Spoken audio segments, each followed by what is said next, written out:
बिस्मिल्लाहिर्रहमानिर्रहीम। अच्छा बेटा, चैप्टर नंबर 9 की कल एक्सरसाइज हमने डिस्कस की थी, तो आज चैप्टर नंबर 10 जो है ना उसकी एक्सरसाइज कर लेते हैं। आधे घंटे का तकरीबन हमारा लेक्चर है, तो अभी 10 मिनट तो वैसे ही गुजर गए कनेक्ट करते ही करते। अच्छा, इसमें जी क्वेश्चन नंबर 3 है आपका चैप्टर नंबर 10 का ना, MCQs है।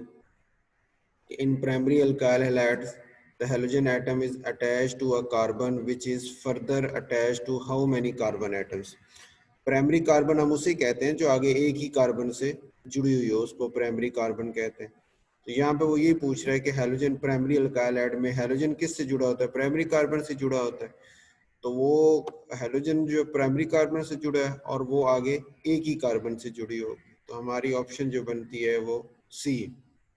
उसका क्वेश्चन भी ये है कि हैलोजन एटम जो है वो जिस कार्बन से अटैच है वो आगे कितनों से अटैच है, तो चूंकि वो प्राइमरी है इसलिए वो आगे सिंगल एक ही से अटैच होगी, तो सी ऑप्शन आ जाएगी।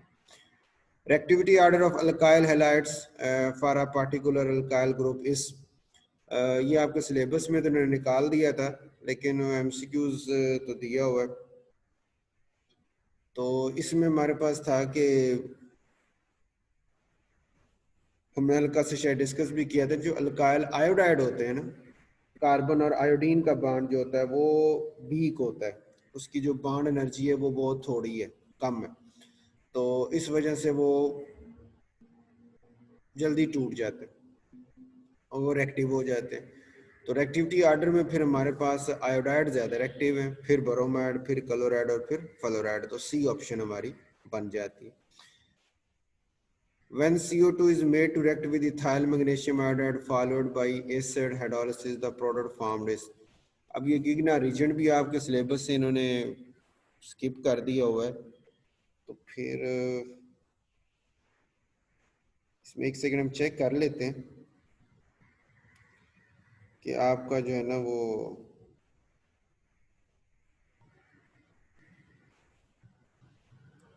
स्मार्ट सिलेबस जो है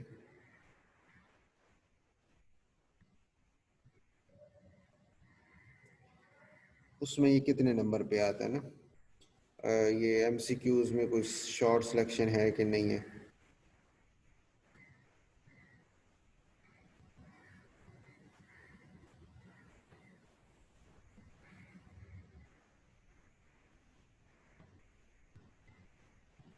अच्छा, उसमें आपका ना चैप्टर नंबर है जी ये 10 वाला ना हमारा टॉपिक हो गए। एक्सरसाइज में जी क्वेश्चन नंबर 1 भी है, 2 और 3 में शॉर्ट सिलेक्शन 1 2 3 4 5 6 7 और 9। अच्छा, दिए हुए जी सारे फिर एमसीक्यूज तो इसमें। अच्छा जी, CO2, अब इसमें ये शॉर्ट क्वेश्चन वैसे एमसीक्यू आप बस याद रख लेना कि कार्बन डाइऑक्साइड को जब रिएक्शन करवाते हैं गिगनार्ड रीजन के साथ तो कार्बोक्सिलिक एसिड बनता है, कार्बोक्सिलिक एसिड बनता है। जितनी ये ग्रुप जो होगा ना अल्का गिगनार्ड रीजन में, जितनी कार्बन होगी उसमें एक कार्बन और मिल जाती है इस CO2 की और वो एसिड बन जाता है। यानी यहाँ इथाइल है 2 कार्बन है, एक ये CO2 मिल जाएगी कार्बन तो 3 हो जाएंगी, तो 3 कार्बन का एसिड हमारे पास आ जाएगा, जैसे ये प्रोपेनोइक एसिड आ गया। उसके बाद ऑप्शन हमारे बी है जी यहाँ पे। चौथा है गिगनार reason is reactive. गिगनार reason reactive क्यों होता है कि इसमें जो कार्बन और मैग्नीशियम का बॉन्ड होता है ये पोलर होता है और बॉन्ड एनर्जी भी इसकी वीक होती है, जल्दी से टूट जाता है, इसलिए रिएक्शन भी इसका तेज होता है। SN2 reactions can be best carried out with primary alkyl hide. आपको याद होगा हमने बात की थी कि primary alkyl hide SN2 reaction देते हैं और टर्शरी जो है वो SN1 देते हैं, और जो सेकेंडरी है वो डिपेंडिंग अपॉन कंडीशन वो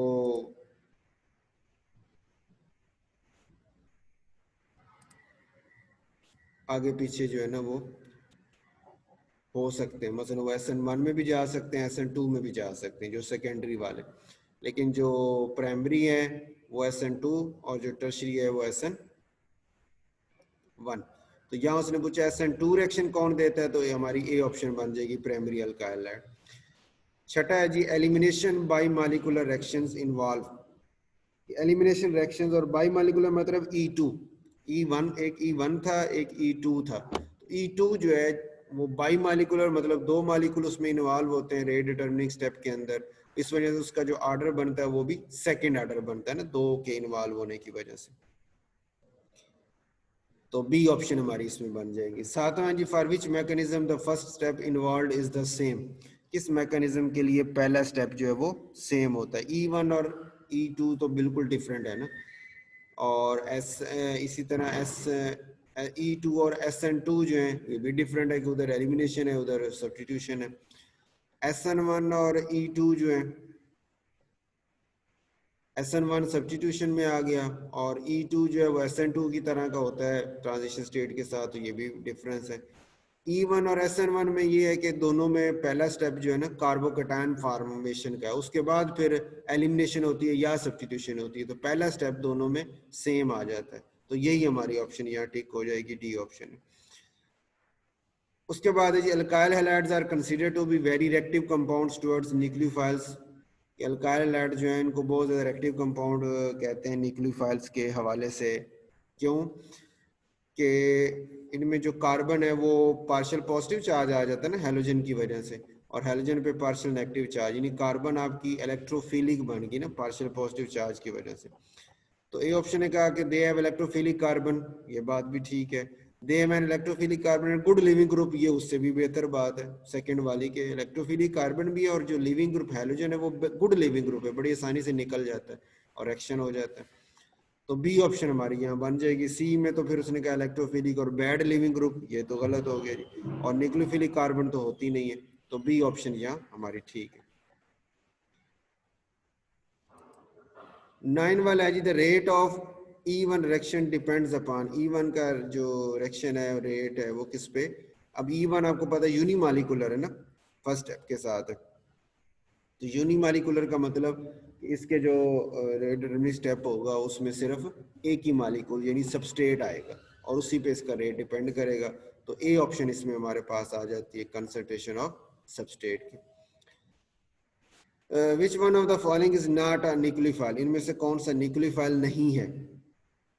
H2O न्यूक्लियोफाइल है क्योंकि ऑक्सीजन के ऊपर लोन पेयर है, ठीक हो गया। फिर H2S आपको पता है ये भी न्यूक्लियोफाइल है कि सल्फर के ऊपर भी दो लोन पेयर हैं। NH3 जो है ये आपका न्यूक्लियोफाइल है कि इसमें जो नाइट्रोजन है उसके ऊपर लोन पेयर है, ठीक हो गया। और जो BF3 है ये आपका इलेक्ट्रोफाइल बन जाएगा क्योंकि बोरोन जो है ना इसके वैलेंस शेल पे लोन पेयर तो नहीं, बल्कि उल्टा इसका तो अभी ऑक्टेट भी मुकम्मल नहीं हुआ ना, कि बोरोन के 3 वैलेंस इलेक्ट्रॉन होते हैं और 3 फ्लोरीन से मिलके तो 6 हो गए, बोरोन में अभी 2 की कमी है, तो ये इलेक्ट्रोफाइल के तौर पे एक्ट करेगा, इलेक्ट्रॉन इसको मिले कहीं से तो ये ले लेगा, तो इस वजह से ये उसने कहा which of the following is not a nucleophile, तो BF3 न्यूक्लियोफाइल नहीं है, वो इलेक्ट्रोफाइल। क्वेश्चन 4 है जी, define alkyl halide which is the best method of preparing alkyl halide. Alkyl halide को डिफाइन करें और बेस्ट मेथड कौन सा प्रिपरेशन का। इसमें अगर आपको याद हो तो हमने ना SO2 और SOCl2 के साथ ना इसकी प्रिपरेशन का रिएक्शन करवाया था, जो हमने ये थायोनाइल क्लोराइड के साथ ना, ethanol plus thionyl chloride period की मौजूदगी में, तो अल्काइल हैलाइड SO2 और HCl, ये बेस्ट मेथड था। वो क्यों था कि SO2 भी गैस, HCl भी गैस, गैसेस इजीली रिमूव हो जाती हैं और हमारे पास का प्रोडक्ट जो है वो प्योरीफाई करना आसान होता है, इस वजह से वो बेस्ट मेथड है। ये शॉर्ट क्वेश्चन के हवाले से ये सवाल इंपॉर्टेंट है, क्वेश्चन नंबर 4 जो है। क्वेश्चन नंबर 5 है, write down a method for the preparation of ethyl magnesium bromide in the laboratory. ये गिगना रीजन आपके सिलेबस में नहीं है ना, क्वेश्चन नंबर 5 वैसे ही है। अगर इधर से आपके देखें ना तो यहाँ पे एक्सरसाइज बल्कि देखते जाते हैं साथ, क्योंकि इसमें शॉर्ट सिलेक्शन है आपकी। तो क्वेश्चन नंबर आपका ना 4 वाला आपने करना है, वो हो गया जी। उसके बाद आपका क्वेश्चन नंबर 6 है, 5 नहीं है जी, 6 है नॉमेनक्लेचर वाला, कंपाउंड को स्ट्रक्चर से नाम और नाम से, ये स्ट्रक्चर से नाम वाला ही है जी ये सारा। उसके बाद क्वेश्चन नंबर 7 आपका है जी, draw all the possible structures that are molecular formula of this, कि ये जो कंपाउंड इस मॉलिक्यूलर फार्मूला के सारे आइसोमर बना दें। ठीक होगा, और फिर उनके नाम भी लिख दें। ये आज तक सवाल आया नहीं पास पेपर में, और ना इसके आने के चांसेस हैं। ये वैसे ना ये बने हुए, ये देख लें आप, आपके नोट्स में भी हैं। C6H13 है, वैसे तो हेक्सेन आपको पता है ना, हेक्सेन के अपने जो है वो 5 आइसोमर बनते हैं, लेकिन हेलोजन की वजह से उसके फिर इतने से, देखो ये पहला जो N हेक्सेन होता है उसके अंदर 1 2 3 3 आइसोमर बन गए हैं। 6 7 8 9 10 11 12 13 14 15 16 17 17 ये टोटल बनाए हुए हैं जी इसके आइसोमर। तो ना शॉर्ट में ना लॉन्ग में आज तक आया नहीं, ना इसके चांस हैं। इसको आप स्किप कर सकते हैं, ज़रूरी नहीं है इसके ऊपर सर खपाएं। उसके बाद क्वेश्चन नंबर आपका 8 जो है ये है जी सिलेबस में, using ethyl bromide, alkyl halide को यूज़ करके आपने ये वाले प्रोडक्ट बनाने। तो ये आपके इधर नोट्स में भी दिया होगा, वहाँ से भी चेक कर लेते हैं प्रिपरेशन वाले में ना, सॉरी रिएक्शन में होगा कि इथाइल ब्रोमाइड से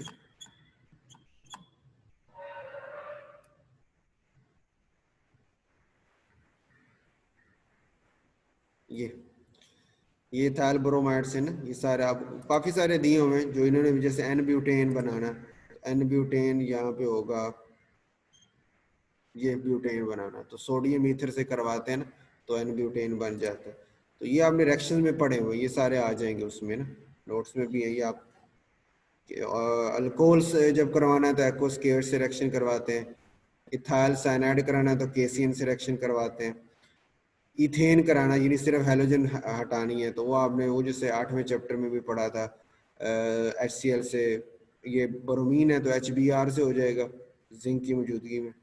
अल्कीन करानी तो अल्कोहलिक क्यूएच से रिएक्शन करवाते हैं। प्रोपानोइक एसिड बनाना है तो इसको हम पहले गिग्ना रीजन में बदल के फिर कार्बन डाइऑक्साइड में कन्वर्ट कर लेते हैं, उससे रिएक्शन करवा लेते हैं। अल्केन प्रोपेन बनानी है इथेन के साथ एक और लगाना, ये भी आपको ये बनाओगे इधर।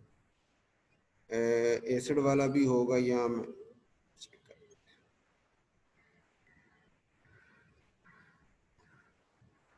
एसिड का अलग से शॉर्ट बना दिया होगा ना, और प्रोपेन का भी इधर है।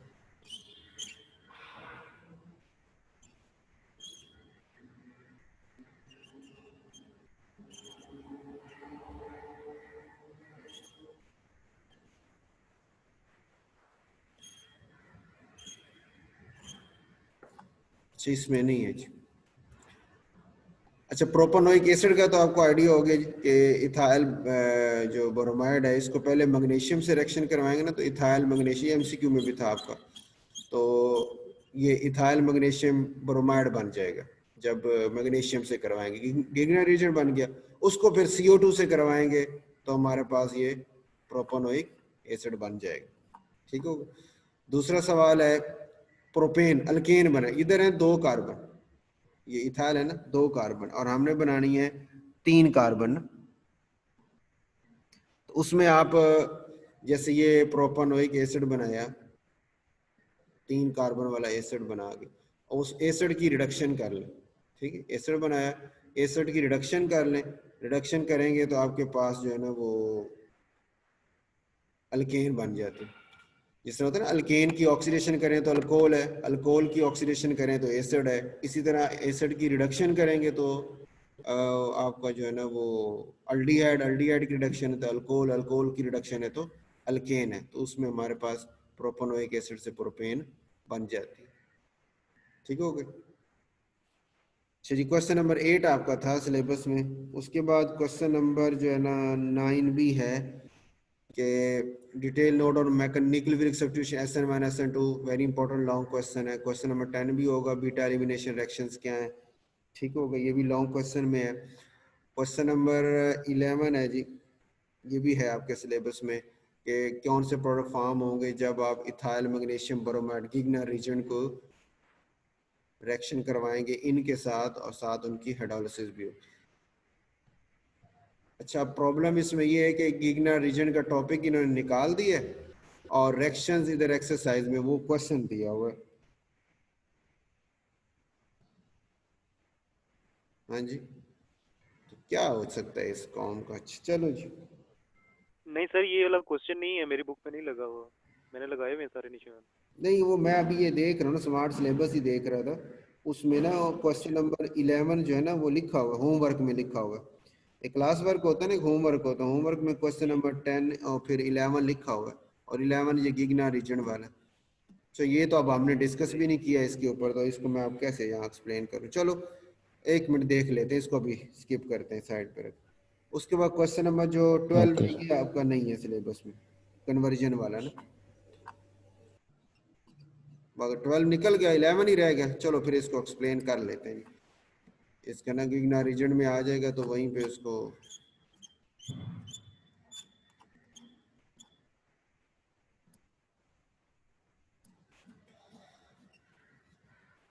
ये ना पहला उसका था गिगना रीजन में HCHO ना फॉर्मल्डिहाइड के साथ रिएक्शन है, तो ये फॉर्मल्डिहाइड के साथ रिएक्शन HCHO के साथ दिया हुआ है कि गिगना रीजन को जब रिएक्शन करवाते हैं तो अब जैसे आपको याद होगा 8वें चैप्टर में हमने डिस्कस किया था कि मैग्नीशियम पार्शियल पॉजिटिव चार्ज है, हैलोजन ये भी पार्शियल नेगेटिव है, कार्बन भी पार्शियल नेगेटिव है। अब जिससे आप इसको रिएक्ट करवाते हैं उसके भी दो इस तरह पार्शियल पॉजिटिव और नेगेटिव बना लें, जैसे कार्बन यहाँ पार्शियल पॉजिटिव है और ऑक्सीजन पार्शियल नेगेटिव है। तो ये जो कार्बन पार्शियल नेगेटिव है इसको आपने उधर की पार्शियल नेगेटिव वाला जो पॉजिटिव वाला पार्ट है उससे जोड़ देना है, और उस उधर का जो नेगेटिव वाला है उसको मैग्नीशियम से जोड़ देना। ठीक हो गया, तो ये इथाइल ग्रुप आके कार्बन से जुड़ गया, ये इस तरह। ठीक है, डबल बॉन्ड सिंगल हो गया और ऑक्सीजन के ऊपर माइनस चार्ज है, और वो माइनस चार्ज फिर मैग्नीशियम के साथ अटैच हो गया, ये आयनिक बॉन्ड है। इसकी हाइड्रोलिसिस जब करते हैं तो ये बॉन्ड टूट जाता है। पानी होता है ना, पानी में एक H है और एक OH है, तो H ऑक्सीजन के साथ आके जुड़ के OH बना दिया, और जो पानी का OH है वो मैग्नीशियम से जुड़ के ये वाला प्रोडक्ट बना दिया। अब ये जो OH बन गया तो ये अब दो एक CH3 CH2 CH2 और फिर OH, 3 कार्बन है और OH भी लगा हुआ है, तो अल्कोहल बन गई। ठीक होगा, तो इसका नाम है 1 प्रोपानोल के प्राइमरी अल्कोहल है ये वाली। मतलब जो फॉर्मल्डिहाइड है इससे जब गिगना रीजेंट रिएक्शन करते हैं तो वो प्राइमरी अल्कोहल बनाते हैं। ठीक हो गया ये। अब आपका चूंकि ये सिलेबस में उन्होंने स्किप किया हुआ है तो इसलिए इसका मतलब MCQ तो इसका शायद ना आए, लेकिन ये शॉर्ट क्वेश्चन में तो हो सकता है ये इस तरह मैं करना। अच्छा, अगले भी सेम यही प्रोसेस है, फर्क सिर्फ इतना है। अब दूसरा देखिए, दूसरे वाला है CH3, यानी एक हाइड्रोजन हट गई है, उसकी जगह CH3 आया, बाकी CHO वैसे ही है। तो इसमें भी हमने ऐसे ही किया, यहाँ 2 हाइड्रोजन थी, यहाँ पे एक CH3 कर दिया है और एक हाइड्रोजन वैसे ही है, बाकी सारा स्टेप भी उसी तरह ही है, OH तक वैसे बन गए। लेकिन अब इन पे जब प्रोडक्ट बनती है ना, तो चूंकि एक हाइड्रोजन हमने हटा के कार्बन लगा दी थी, इसलिए ये वाली अब कार्बन सेकेंडरी कार्बन बनी हुई है। OH ग्रुप अब चूंकि उससे जुड़ा हुआ है तो इसलिए अब ये जो अल्कोहल बनी ये सेकेंडरी अल्कोहल बन गए। ठीक हो, इसी तरह तीसरा आपके पास है कार्बन डाइऑक्साइड। कार्बन डाइऑक्साइड का मैकेनिज्म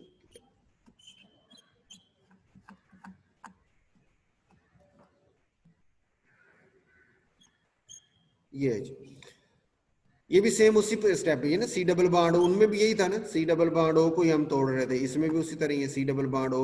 ये जो डबल बॉन्ड ऑक्सीजन है साथ वैसे का वैसे ही रहेगा, बाकी सारा स्टेप उसी तरह ही है कि पहले वो उधर जोड़ दिया ऑक्सीजन के साथ मैग्नीशियम को, फिर वो पानी को तोड़ के जोड़ दिया तो OH ग्रुप बन गया, ये ऑक्सीजन जो OH में बदल गई। लेकिन चूंकि साथ C डबल बॉन्ड O भी है तो C डबल बॉन्ड O और साथ OH हो, तो फिर आप उसको क्या कहते हैं, ये कार्बोक्सिलिक एसिड है। ठीक हो गया, तो ये आपके पास एसिड बन गया। 2 कार्बन यहां से आई थी, एक ये कार्बन डाइऑक्साइड की मिलके 3 कार्बन वाला एसिड बन गया, प्रोपानोइक एसिड। ठीक हो गया, उसके बाद आपका है ये कीटोन है, 2 मिथाइल के ग्रुप हैं C डबल बॉन्ड O के साथ ना, तो ये आपका ये वाला स्ट्रक्चर है, 2 मिथाइल के ग्रुप हैं C डबल बॉन्ड O के साथ। ये भी सेम वही प्रोसीजर है, सिर्फ ये कि वहां पे इस केस में दोनों हाइड्रोजन थी, इस केस में एक हाइड्रोजन और एक कार्बन आ गई, इस केस में दोनों कार्बन आ गई। अब जब इस कार्बन पे OH आएगा तो ये वाली कार्बन तो अब टर्शरी बन गई ना, 1 2 3 कार्बन से जुड़ी हुई थी, इस वजह से जो अल्कोहल बनी वो भी टर्शरी अल्कोहल बन गई। ठीक होगा, तो कीटोन जो होती है वो हमें गिगना रीजन सिलेक्शन करके टर्शरी अल्कोहल बना के देती है। ठीक हो गई, उसके बाद हमारे पास था नेक्स्ट इसमें वो ये है ना एसिटल्डिहाइड है ना मिथाइल के साथ, तो ये इथाइल है, सेम यही मैकेनिज्म होगा ये वाला, सिर्फ यहाँ CH3 है, वहां पे इथाइल आ जाएगा, मिथाइल की बजाय इथाइल ग्रुप आ जाएगा। ClCN क्लोरोसाइनाइड के साथ रिएक्शन दें, ये भी आपके इधर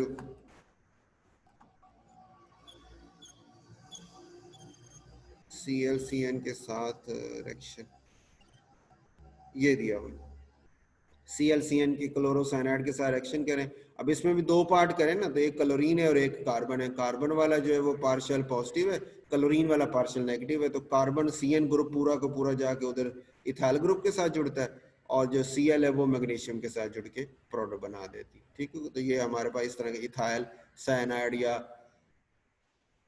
इथाइल नाइट्राइल जो प्रोडक्ट बन जाते हैं। ठीक हो गए। ले जी, 10वें चैप्टर की आपकी एक्सरसाइज मुकम्मल हो गई, और अटेंडेंस आपकी 1 मिनट जी नोट कर लें।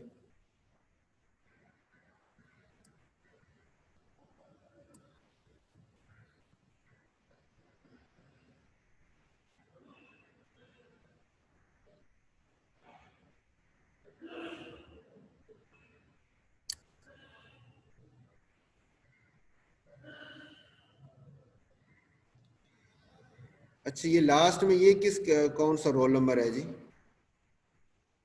ये इतना बड़ा नाम जो लिखा हुआ है ये किसका है?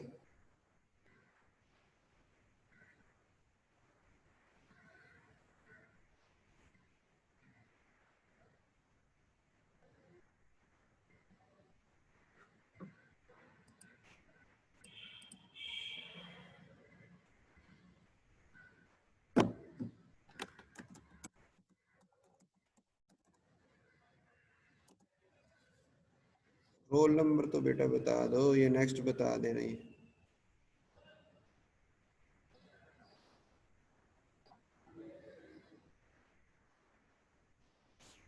चले ठीक है।